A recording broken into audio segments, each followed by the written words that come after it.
Welcome back sa aking YouTube channel. Para sa mga first time lang po nanonood, please click mo na yung Jeremy's TV Manila. Anyway guys, wala nang bayad, libre lang. Tulong mo na lang din sa kapwa mo. Alright, thank you very much po. So topic natin ngayon po today's video, Pangulong Bongbong Marcos nagsalita na tungkol sa pag-alis ni Alice Guo. Yan guys, matapos mag-press release, di ba? Nung nakarang araw lang, laman ng mga balita guys. Itong si Senador Risa Hontiveros ay kanyang binulgar na itong si Alice Guo ay sumibat na papuntang ibang bansa guys. Sa madaling salita, nakatakas na siya. Di ba? So pagkatapos niyan, ito na nga, siyempre guys, dahil nakatakas yun, alam naman natin controversial, at hindi lang dito sa ating bansa. Siyempre napapanood din o nababalitaan sa news yung nangyayari dito sa ating bayan ng mga international community. So ibig sabihin guys, ito kahihiyan to, di ba? Nakakahiya, lalo na kay Pangulong Bongbong Marcos. Talagang napapahiya siya dito. Kaya naglabas siya ng statement ngayon guys, na kung saan talagang ibubuhos niya ang puwersa niya para daw sa mga taong tumulong o nakipagsabwatan kay Alice Guo. Ito ang statement niya guys. Basahin lang natin guys. Basahin lang natin. The departure of Alice Guo has laid bare the corruption that undermines our justice system and erodes public trust. Tapos sabi dito, yun ha, let me clear. Ano to guys? Puro caps lock to. Ibig sabihin talagang galit. Let me clear, heads will roll. Ibig sabihin, may mananagot daw dito. We will expose, sabi dito, the culprits who have betrayed the people's trust and aided in her plight. A full-scale investigation is already underway, and those responsible will be suspended and will be held accountable to the fullest extent of the law.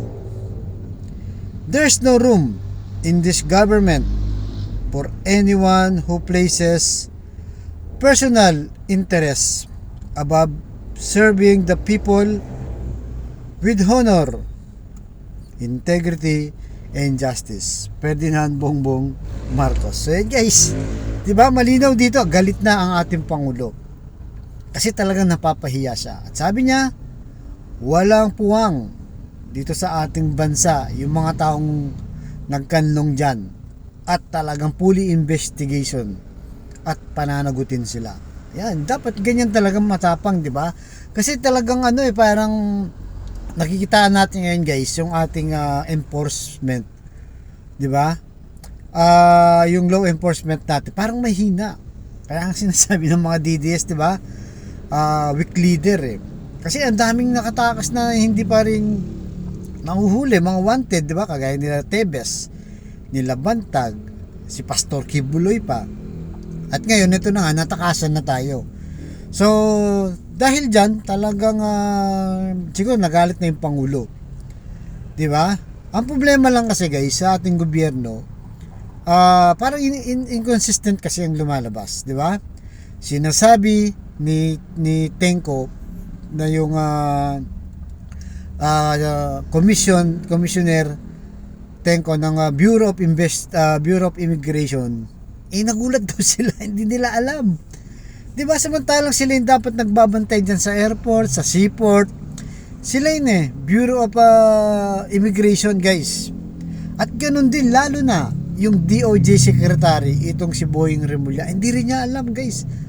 Di ba? Hindi man lang sinabi ni Commissioner ng BI na nakatakas na pala. Actually, nung Thursday pa pala last week, alam na nila yan guys. Hindi kaagad sinabi nitong Commissioner ng BI. So, siyempre, magugulat itong si DOJ Secretary kasi guys, under yan ng DOJ Secretary yung Bureau of Immigration. Siyempre, doon sa boss niya si Boying Remulla, bakit hindi sinabi? Siyempre, mapapahiya din silang lahat dito. 'Di ba? Hanggang sa nakalis na nga itong si Alice Go, may reunion pala sila dun sa una, pumunta sa Malaysia tapos Singapore, guys. 'Di ba? At ngayon sinasabi nasa Indonesia na. Nakita nyo, guys, 'di ba? Nakita nyo? Talagang parang it's too late na lahat yung kilos nila ngayon. 'Di ba? At ang alam natin, wala pa yung whole departure order. Sa tagal ng proseso, guys. Dapat kasi pag mga ganitong special case, lalo na medyo maselan, 'di ba? Malaking usapin, nabulgar na sa buong bansa, sa buong mundo. Dapat naglalagay na silang special, 'di ba? Mga decision sa gobyerno. Kagaya niyan, dapat temporarily, 'di ba? Hindi mo na pinayagang makalis ng bansa, 'di ba? Nagpalabas na lang agad ng whole departure order kasi nga, guys, ang whole departure order, kung walang court order, hindi yan po pwede. Pero sana pinabilis, 'di ba? Special decision to ng korte.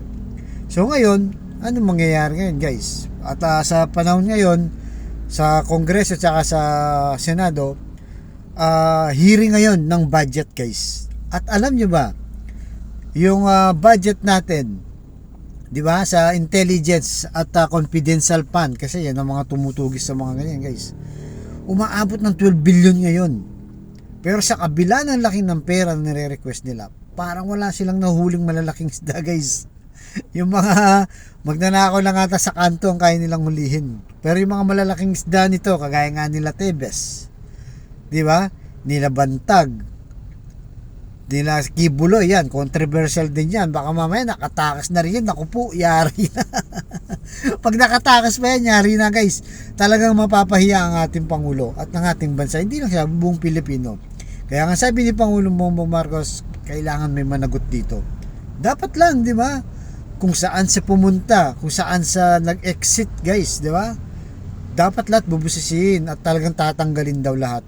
Di ba? Lahat ng masasangkot dito pag napatunayan na sila nga ay tumulong dito kay Alice Go. Dapat ganyan talaga, laging naglalabas ng matatapang na statement itong si Pangulong Bongbong Marcos. Yun na nga lang, parang late na, di ba, guys?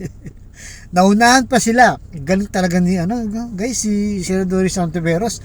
Naunahan pa niya ang Bureau of Immigration. Naunahan pa niya ang DOJ. Di ba? Naunahan pa niya. Kaya talaga saludo tayo kay Senador Santiveros, guys. Pag siya naglabas ng ebidensya, walang sablay, 'di ba? Kahit sa mga hearing niya, 'di ba? Pag sa mga hearing niya noon, 'di ba, sila sa Pastillas, 'di ba? Yan. Kay Senior Aguila, tapos kay Kibuloy, 'di ba? Pag nagsalita siya, talagang mayroon siyang matinding ebidensya na nilalabas. At walang sablay, guys. Mula noon, walang sablay. At ito na nga pinakahuli. Siyempre, nung una, para marami pang nagdududa, di ba? Nung sinabi niya nakatakas na nga itong si Alice Go. Pero nung kinumpirm na ng PAOK, di ba? At ng immigration, na kung saan ay late sila, di ba? Wala. Talagang galing talaga ni Santiveros. Guys, ito po talaga ang tunay na leader na talagang ang ginagawa niyang investigasyon, ang ginagawa niyang desisyon ay para sa bayan, hindi personal na interest, di ba? Hindi kagaya ng mga investigasyon nila Bato, para kay Kibuloy lang, di ba? Wala guys para sa mga Duterte lang, wala guys, wala. Talagang si Senador Santiveros walang sablay. Talagang saludo tayo sa kanya at sana nga mahuli to at managot kung sino man may nagsasabing dumaan ng Davao Airport, dumaan ng papuntang Tawi-Tawi, di ba? Kasi malapit yung Sabah, Malaysia dyan, guys. Yun yung mga pinag-uusapan ngayon. Kung sino nga ba talaga nasa likod nito. So kaya guys, anong masasabi nyo dito sa statement ng ating Pangulo at sa aksyon ng law enforcement natin na tila ba napakabagal at walang nahuhuli mga malalaking isda. Alright guys, ganito lang po. Abangan yung susunod yung vlog. Thank you very much.